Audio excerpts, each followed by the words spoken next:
എല്ലാവർക്കും നമസ്കാരം. ഇന്ന് നമ്മളൊരു ഒഴിച്ചുകൂട്ടാൻ ഉണ്ടാക്കാൻ പോണേ. അത് കൊച്ചിക്കാരുടെ ഒരു സ്പെഷ്യലാണ്. അതിന് അവര് തേങ്ങാച്ചാർ എന്ന് പറയും, തൈര് ചാർ എന്ന് പറയും. അങ്ങനെ രണ്ടു തരത്തിലും ആ പേര് കേട്ടിട്ടുണ്ട്. ഏത് പേര് വേണമെങ്കിലും എടുക്കാം. അപ്പൊ തേങ്ങാച്ചാർ നമുക്ക് ഉണ്ടാക്കി നോക്കാം. നമ്മുടെ സാധാരണ വെക്കുന്ന മുരു കൂട്ടാന്റെ അല്ലെങ്കിൽ കിച്ചടി പച്ചടിയൊക്കെ വെക്കില്ല, അതിന്റെയൊക്കെ ഒരു വേറിട്ടൊരു വേർഷനാണ്. അപ്പൊ ആദ്യം നമുക്ക് ഒരു കപ്പ് നാളികേരം അത് നമുക്ക് മിക്സിയുടെ ജാറിലേക്ക് ചേർക്കാം. എരിവിന് ആവശ്യമുള്ള പച്ചമുളക് ഇവിടെ ഇത് മതി. അല്പം മഞ്ഞൾപ്പൊടി,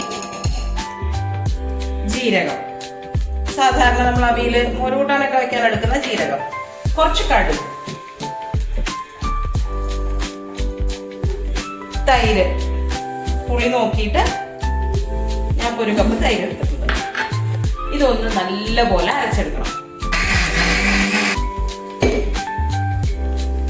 നല്ല വെണ്ണ പോലെ അരച്ചെടുക്കണം. അപ്പൊ നമ്മൾ ഇത്തിരി വെളിച്ചെണ്ണ ചൂടാക്കിയിട്ടുണ്ട്. കടുക്, ഉലുവ, കുറച്ച് ഉള്ളിയായി. ഇത് സാധാരണ അറിയോ, രണ്ടിടങ്ങളിൽ ചോറ് ആരും അറിയാതെ അങ്ങോട്ട് സുഖമായിട്ട് ഇറങ്ങിപ്പോകും അല്ലേ പാറു? നല്ല കൂട്ടാണ്.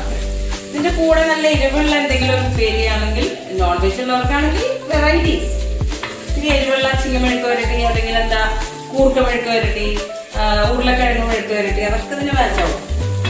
ഇത് കൊച്ചി കൂട്ടാൻ, കൊച്ചിക്കാരുടെ ഇഷ്ടപ്പെട്ട കൂട്ടാൻ. കറിവേപ്പില ചേർക്കും കേട്ടോ. അത് കാണിച്ചില്ല, മറന്നുപോയി. ഇതില് ചിലര് ഇഞ്ചിയും വെളുത്തുള്ളിയും ഒക്കെ അരക്കണ കണ്ടിട്ടുണ്ട്. പക്ഷെ നമുക്ക് അതിന്റെ ടേസ്റ്റ് മോരുകൂട്ടാന്റെ കൂടെ ഇഞ്ചി വെളുത്തുള്ളി ചേരുമ്പോൾ അത് താല്പര്യമില്ല. അതുകൊണ്ടാണ് ഞാൻ ഇത്രയും കൊണ്ട് നിർത്തിയത്. നാളികേരം അരയ്ക്കുമ്പോ പച്ചമുളക്, കടുക്, ജീരകം, ഇഞ്ചി, വെളുത്തുള്ളിയും കൂടെ ചേർത്ത് അരയ്ക്കാം വിത്ത് തൈര്. പക്ഷെ നമുക്ക് ആ ടേസ്റ്റ് പറ്റാത്തത് കൊണ്ട് ഞാൻ ചെയ്തില്ല. തീയൊന്ന് കുറച്ചിട്ട് ഒരു അല്പം മുളക് പൊടി, ഒരു പേരിന് അധികം എരിവ് വേണ്ട. ഇനി നമുക്ക് അരച്ചത് ചേർക്കാം.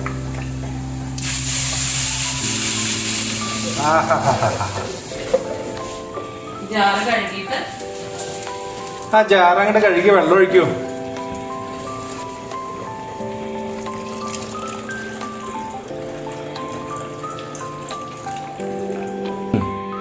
ഉപ്പ് ചേർക്കാം ആവശ്യത്തിന്. ഗ്യാസ് ഞാൻ ഓഫ് ചെയ്തു, കാരണം ഈ ചട്ടിയുടെ ഒരു ചൂടിന്റെ ആവശ്യമുള്ളൂ. ഇതാ സൂപ്പർ. ഇത്രേ ഉള്ളൂ നമ്മളെ കൂട്ടാൻ. എന്ത് സിമ്പിളല്ലേ. എന്താ പറയാ, ഞങ്ങളുടെ ഇവിടെ ഒക്കെ അരച്ചുകലക്കി ഉണ്ടാക്കുന്നതിന്റെ വേറൊരു വേർഷനാണ്. അരച്ചുകലക്കി ഞാൻ ഇതിനു മുന്നേ വീഡിയോ ചെയ്തിട്ടുണ്ട്. അപ്പൊ അതുപോലെയാണ്. നല്ല സ്വാദുള്ള കൂട്ടാനാണ്, വയറിനും നല്ലതാണ്, അതിലൊന്നും കേടുള്ളതില്ല. അപ്പൊ ഒഴിച്ചു കൂട്ടാൻ എന്നും ഇങ്ങനെ ഉണ്ടാക്കുമ്പോ ഒരു ടേസ്റ്റ് മോര് കൂട്ടാൻ്റെ കുറച്ച് വ്യത്യാസമുള്ള ടേസ്റ്റ് ആണ്. പക്ഷെ നല്ലത്, എല്ലാവർക്കും ഇഷ്ടപ്പെടും. ഒന്ന് ട്രൈ ചെയ്ത് നോക്കൂ കേട്ടോ. നാളെ പുതിയ വീഡിയോയിൽ വീണ്ടും കാണാം.